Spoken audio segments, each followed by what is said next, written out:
These videos are part of the William and Flora Hewlett Foundation's effort to share the results of the evaluation that the Aspen Planning and Evaluation Program is conducting of the Foundation's strategy to strengthen local advocacy in sub-Saharan Africa for access to reproductive health and family planning. The strategy seeks to apply 5 principles to the grant-making approach. These are intended to shift power and resources towards civil society organizations who do the advocacy work on the ground. The Foundation hopes to see all 5 principles reflected in the work of the grantees and their CSO partners, and the Foundation will hold itself to the same 5 principles. These videos discuss each principle, what the evaluation is finding, and the experiences and perspectives of 2 members of the evaluation team who have decades of experience in civil society organizations across the continent. To ensure transparency of our grant-making practices, we are committed to measuring progress, to adapting, and to sharing the learnings from this evaluation with grantees and civil society organizations in the strategy, as well as with our peer donors in the reproductive health advocacy ecosystem. As evaluators, we have a responsibility to share what we learn, to learn from it, and to share what we learn with the CSOs, with the grantees, and with the Foundation. The CSOs learn from one another. They shared information in meetings, they shared information through WhatsApp and other networks.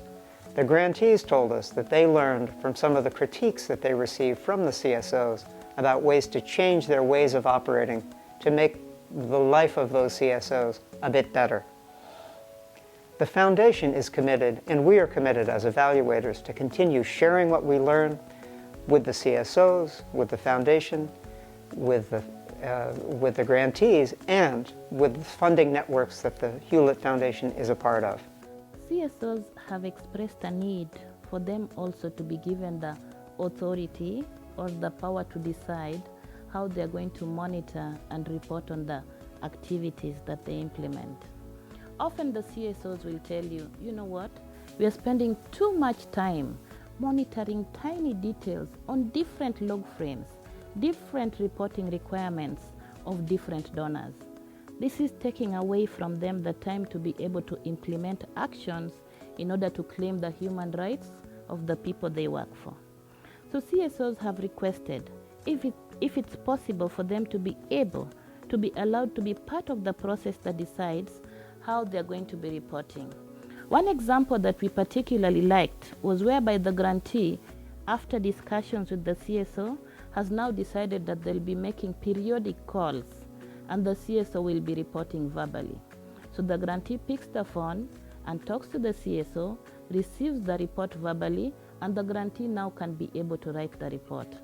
This not only helps to save time for the CSO to be able to implement activities, but also it helps the grantee to be able to pull out the subtle nuances, especially with the finer results of the advocacy activities that the CSOs have been undertaking.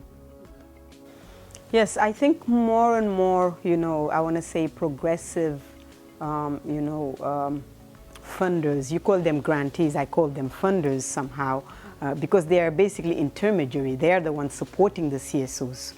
But more and more of them are evolving in the reporting way and also in the evaluation way. Because one, they realize and see the time, like you say, that it takes for the CSOs to be reporting to them. And many times, writing things that nobody reads for real. So, and it's much more interesting to listen, to have a conversation, to have a visit, to have a phone call, where actually local organizations after the fact can actually share some details that would be too hard. Even if it's examples, it would be too hard to be writing them up. And sometimes it's not even safe to write them up in some ways.